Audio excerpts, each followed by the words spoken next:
It is a great honor and a privilege to introduce Leah Abramowitz. We're here in your beautiful home in Nairobi, in the old city of Jerusalem. And Leah, you originally come from Germany. That's right. So if you could tell a little about your family history.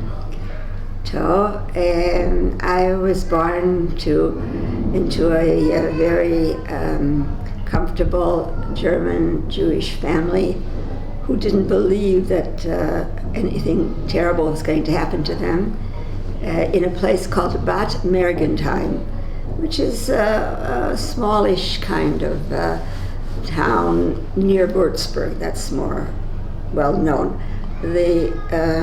What they had there were baths like you have in Bavaria, and the Kaiser used to come to Bad Mergentheim in order to get some health baths. My father was a viehhandler, what they call a cattle dealer, actually mostly with non-Jews, even though he was strictly religious. His name was Max Fröhlich, which became Max Frohlich when we eventually had to move to the United States. He was one of 12 children, and they were very Yekkish. They had a son, a daughter, a son, a daughter, a son, a daughter, all the way down the line. Most of his brothers and sisters in the middle 30s left for Palestine. My father, who was a businessman and had good relations with all his non-Jewish neighbors, he never believed that anything bad would happen. He thought that Hitler was something passing phase. And so he stayed and stayed and stayed also. He had an old mother. I can show the picture of his parents. His father, who founded the cattle business, died at the age of 59 when he had a stroke, which today we could have helped him with quickly. His mother was a real patriarch, raising 12 children. And she was also very comfortable. She had 2-3 maids and so on. And she stayed on together with the youngest sister until it was impossible. My father was almost interned, and so he finally saw the light and decided to leave everything. Just overnight, they just closed the door and with a few suitcases went out of the house and were going to meet some man who was going to take them across the border. I'm talking about November 1939, when the war broke out already in Poland. And the man never turned up, so we went back home. Eventually we did leave. I was only 4 years old, so I don't remember very much, only what they told me. We went to Holland, which at that time was not at war, because my father had a sister there. And we stayed there until we booked on a boat to the United States, where my mother had 3 siblings in St. Louis, Missouri. And from being a very comfortable, I would say even wealthy German family with everything that you could think of, my parents took a dive in St. Louis. My father became a factory worker, and to raise extra money, they used to sell chickens and eggs to the Jewish population of St. Louis, where we settled. I grew up as an American kid. I don't remember too much about Germany. We did speak German in the house, and I must say that helped me all my life, the German, having another language. My brother... You have a picture of your parents? This is my dad. He eventually came to Israel after being in St. Louis and opening a business there. He managed to build up a very nice little business. And this is my mom in their latter years. Unfortunately, she eventually became demented and also had a stroke, several strokes apparently. And my father, who was once a big businessman and had no interest in the house, became her chief caregiver, but that's much later in Israel already. And Leah, can I ask, what happened to your parents' family, to the extended family, and to... I would say out of the 12 children, the youngest daughter, who had stayed with her mother and who wasn't married at the time, eventually went to Israel and Palestine in those days. My father thought you couldn't make a living in Palestine. He was interested in a more higher economic stage, so that's why he chose America. But it was a big problem to get out of Germany. You needed a sponsor. He had some cousins in California, and he wrote to them and asked if you could sponsor him. The cousin wrote back, "Okay, I'll send you a letter of sponsorship, but don't ask me for anything. I don't want to see you, I don't want to help you, I don't want to..." This was a cousin? And this was a cousin of his in California. So he went to St. Louis, where my mother had 2 sisters and a brother. And as I said before, they built themselves up. I still remember they were sitting at the table at night, learning English and getting ready for their citizenship examination, which they eventually got. And my father was a real toughie. At home, he was like a bit of a tyrant, a Prussian. My mother never really adjusted, never really became an American. She was embarrassed with her accent and not knowing her way around. And she must have had a nervous breakdown once the news of what was going on in Germany came through. She learned that her parents had perished, and that her mother-in-law, this great patriarch, also had been put into a concentration camp and died from disease. And during that time, when she was in a hospital, and my sister and I were taken by a social worker, my first contact with social work, to a children's home. And then we also lived with our aunts, an aunt and an aunt-in-law, which had a definite influence on our lives. Once my mother was well again, we went back home. And we grew up as regular Jewish kids, Orthodox, in St. Louis, which did not have a large Orthodox community. But I was connected in some way through the shul, where my parents davened, to a new organization called Young Israel. And they had this idea that to be Orthodox in America is a great zchut, is a great honor. You can really develop yourself as a Jew. And that led eventually to my interest in Yiddishkeit and in Zionism, because most of the kids who grew up in St. Louis did not even stay Jewish, I would say. They married out. It was not like New York, where all your friends were also Jewish and so on.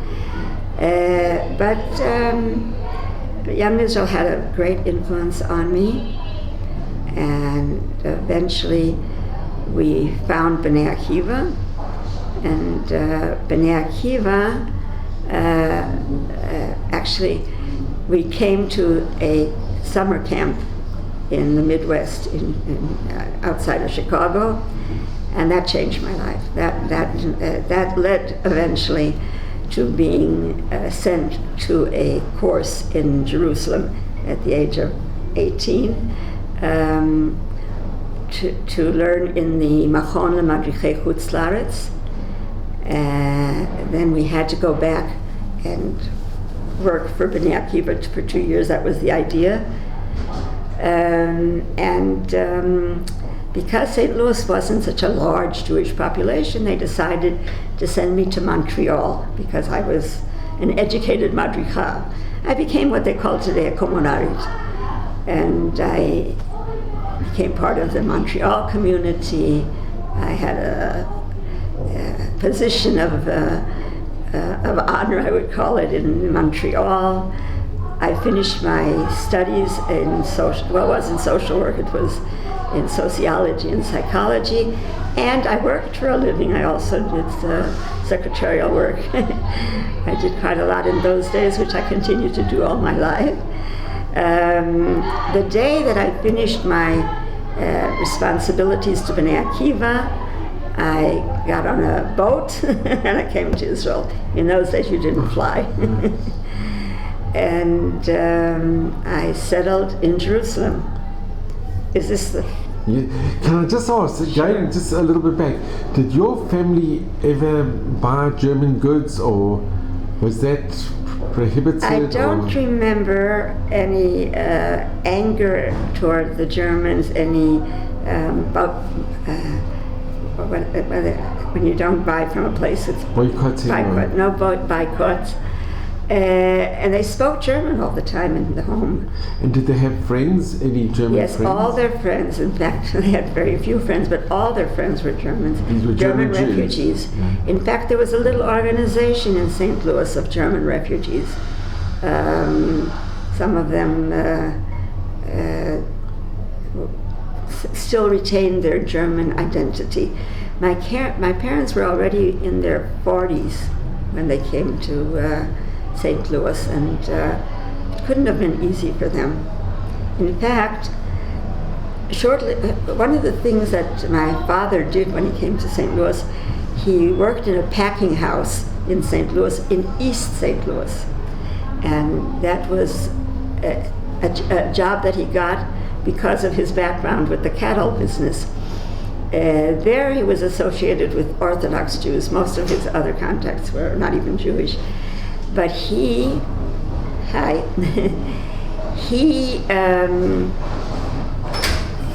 to walk from our house, because he wouldn't drive, of course, on Shabbat, to water the kosher meat that they were selling, that they were, and he would walk I can't remember how many miles to get to the to this place, and he would stay over. And going into the cooler and out of the cooler must have had a effect on him, and he was very, very sick. And he was quite new in the country. They put him in an isolation ward. And my mother, who didn't know the language, had 3 children at home, would be able to talk to him from the street underneath the isolation ward. He was on the 4th floor. He had very little strength to get to the window to talk to her. And she was, like one of the problems that new immigrants have in this country and every country is not knowing your way around, not knowing, what you have to do.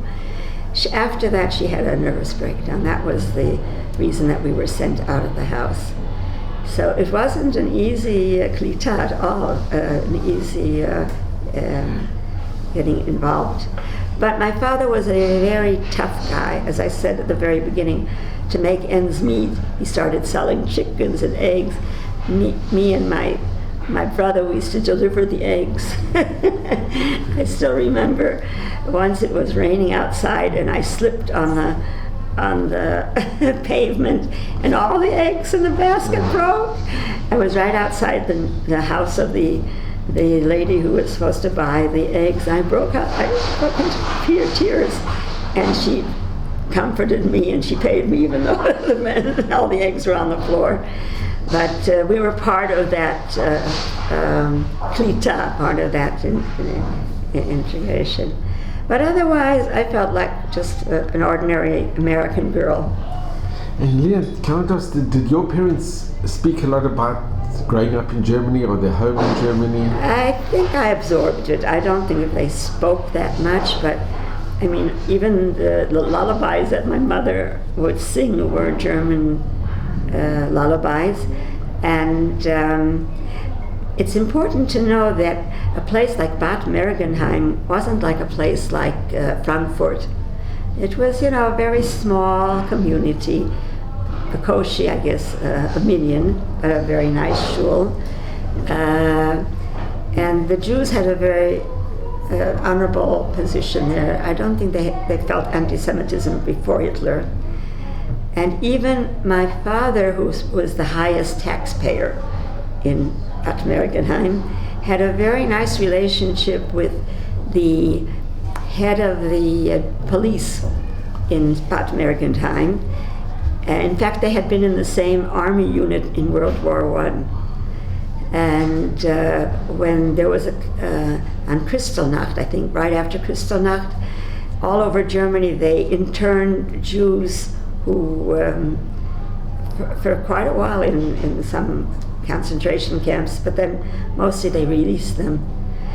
My father was sick with the flu that day, and here comes in this German head of the police, and he says, "We have to take you, Herr Fröhlich." And he says, "I'm sick, I've got a flu." He said, "Okay, I know you, stay in bed." And that's how he never went to a concentration camp. Did they destroy the shul in Kristallnacht? They started to burn it, and then the neighbors next door, all the houses were connected, yelled bloody murder, my house is going to go up in flames, so they put it out. So there they saved the Sifrei Torah, and they did not really destroy the... And does it still exist today? I don't know. I did go to Bad Mergentheim on my way to Israel the first time, but I don't remember what happened to the shul. I mean, the whole Bad Mergentheim has been rebuilt. It's not the same Bad Mergentheim. But they are definitely what we call survivors of the Holocaust. I mean, the business that my grandfather had built up and that my father, as the oldest of the 12, took over, they had to sell it for peanuts before they left. And their whole belief in the German culture, my father, as I said, had been in the army, and he never believed that, having been citizens like everybody else, that there would be persecution of the Jews. That was a tremendous shock. And as I mentioned before, he didn't believe anything bad would happen, and he stayed on to the very, very end. So that you lived in November. So the war had already started in September. Yeah.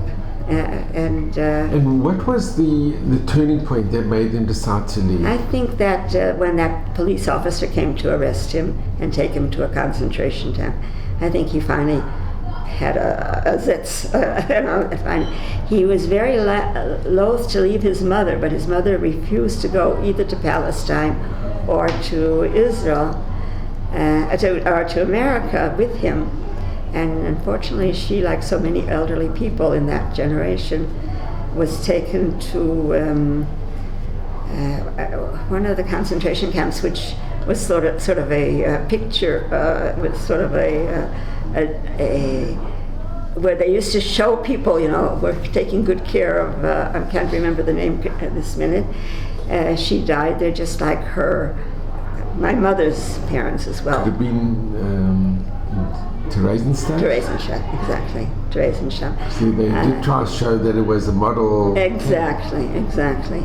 And as a matter of fact, just as you're interested in all the Shoah repercussions and so on, because of my stay in Holland for half a year, I had actually, on our way to America, I actually wore wooden shoes as a child, and I went to a kindergarten in Holland. My whole life I've had an interest in Dutch survivors, and I've had Dutch friends in Israel all my life, and I still hear from that half a year. And I know that many, 3 or 4 books were written about the Dutch community, which also ended up in Theresienstadt, and which had many people were annihilated. Not in Theresienstadt, they were sent east to Auschwitz. But I've covered Theresienstadt for quite a while. And can I ask, did your Yes. parents have not regrets, but did they feel a little bit guilty that they left their... I hadn't heard that. I didn't hear that. I think my father never had regrets about anything because he was a person very sure of himself, and that's what helped him when after he finished, he got out of the hospital, then he started working in a factory as a, what do you call it, machzanai in English, working in a what's the word, a machzan. Like a factory, yeah. A clothing factory. And this man who had been involved with cows and horses and things of that sort, all of a sudden he started buying up the seconds, those that had small spots or tears or something, and he sold it to the black people in St. Louis, and he built himself up a business where he sold to the shops. And before he left for Israel to join us, which I'll tell you to in a minute, he had built himself up a very nice business out of nothing, but of what things he learned, what shorts or pedal pushers, tops and dresses. He learned a whole new way of doing business, and he succeeded. It's amazing. Yeah. And Claire, can I just ask, you married a South African? Yes. From Middelburg? Right. Is this soon after you came to Israel? Not really. When I came to Israel, first of all, the first time I came was to study in this course. I went back to America, worked in Montreal, and after 2 years, when I came to Jerusalem, I decided I wanted to live in Jerusalem. I already had a degree in sociology and psychology, not yet in social work, but I applied for work, first in the Ministry of Social Welfare as a secretary, raising money for all good causes, working as the personal secretary for the Minister of Social Welfare, because I knew English, and I taught English to some very prominent people. I have my father's genes. I do a lot of things. And then I worked as a juvenile delinquent officer. I say in a joke, it's good training for my kids. And then I worked at the same time in what's it called? Vocational training, helping people decide what they want to study or what they want to become. And I worked at the same time in the Blind Institute as a secretary. And then on the side, I started feeling that I'm not putting to effect all my B'nai Akiva training. You have to do something for the young people.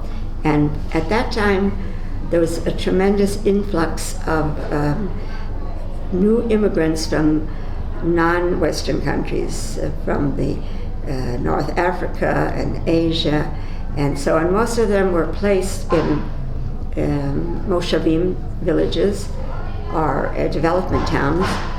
So together with some other young people, we started going out to these places on Shabbat to work with the young people, because we saw that many of them came from traditional homes, but they had the feeling that in Israel, they were aided to have that feeling, incidentally. You don't need that stuff, all that, halakha and all that Yiddishkeit.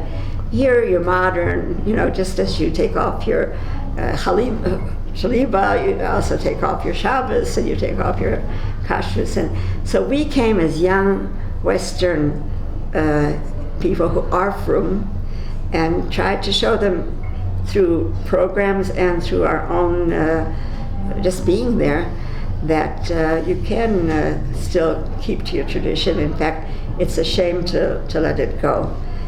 So we had some very nice adventures in places like to Oz in the with the Kochini Jews, in Ta'anach in the north, in Gilat. And it was in Gilat that I got engaged to my husband, who was from South Africa. And he was at that time in Israel, first as a soldier for Machal, and when he got out of Machal, he decided to go to a yeshiva, a new yeshiva that was just starting in Keren V'Yavne. So he was in the first Machzor of Keren V'Yavne, and we are the first married couple from Keren V'Yavne. And your husband volunteered in the 56 Sinai That's campaign. right. He was a soldier in the 56. I have a picture of him as well as a soldier. Shall I bring it? We turn it off for a minute. So Leah, this is a picture of your husband who volunteered in the Sinai campaign in 1956 yes, as a soldier from South Africa. Has quite a lot of interesting stories, but you'll have to interview him for that. So after we got married, having been in this organization, we called it Achva, where we really took to heart our volunteer project to influence youngsters and also the adults, that you can be frum and also you can be modern. We thought that maybe the best thing to do when we started our married life together is to go and live in one of these places rather than to come on Shabbat, with these Zoom visits. So we actually got married in 1959 with chevra, what they call, with friends. Neither of our parents came to the wedding. I ordered the band, which was a blind man from the Blind Institute who played the accordion. I ordered the food, which was gefilte fish from the Mensa, or the students' restaurant. And we picked a place which was cheap on the border in those days, a cafe, Bet Cafe, which was at the edge, the last building on Rehov Yafo. That's where we had our wedding. And the friends from the yeshiva came, my friends came, and of course all the members of that organization, Achva, came, a few aunts and uncles from Petach Tikva, those who had made Aliyah. And as I say, that we decided to go and visit our parents before we start out in life. We had a great year, hitchhiking through Europe, staying in youth hostels, and staying like 3 or 4 months in South Africa, where we made enough money to go to America, and staying 3 or 4 months in America till we made enough money to go to Israel. And on the way we had our first child, Hannah, the only one who was born in America. And so Abby went ahead to look for a place where we could do this volunteer work for a year or two before we settled down properly. And I came subsequently by plane this time, first time by plane with Hannah, and she was a handful, as she still is today. We decided to stay in a place called Netivot, which was a development town down south, which became famous thereafter, not because of us, because of the Baba Sali and the Shivat HaNegev. But we're proud of the fact that we are before either one of those places. The pioneers. So Abby became the town treasurer, and I was the first social worker in community work that they had in the South. This was a new field in social work. And we had quite a lot of adventures. Abby relates how the people in Netivot weren't really used to paying taxes. And he once had a man with a long jaliba who came with his 12 children and had a sit-down strike in his office because he wasn't paying those taxes. But it was a good beginning. I started writing about the new immigrants and the ones who came from the Atlas Mountains, not the sophisticated ones who came through France and who only knew Arabic. And it was very, very, very good. And we really became part of the community, and I think because of us, a few other Westerners, shall I call it, young couples, today we would call them a Garin Torani, came as well, joined us, and we stayed not a year or two, we stayed 5 years. Had we stayed on, our children would have gone to the school there, and that we thought wasn't really fair, because the level of the schooling wasn't the same as you would find in cities. So we came to Jerusalem in 1964, and Avi got a job as an accountant with the Chaim Cohen firm, which also specialized in reparation payments to Holocaust survivors. He worked there for 40 years. He didn't move. But I started in many jobs, first as a secretary, and then as a fundraiser. And one day I met a woman on the street who I knew, who was part of a home care team for Shaarei Tzedek Hospital. And she told me that what they do, and that the social worker was going on maternity leave. I said, that sounds like a great idea. I applied. And how did I know that the director of social services at Shaarei Tzedek was new? She didn't ask me how many kids I had. At that time I had 1 daughter and 5 sons. And the last place I had applied for, I was interviewed to be the director of a Merkaz Klita, a new immigrant absorption center in Mevaseret. And the man who interviewed me was a Pamnik, so right away he saw the tickle on my head.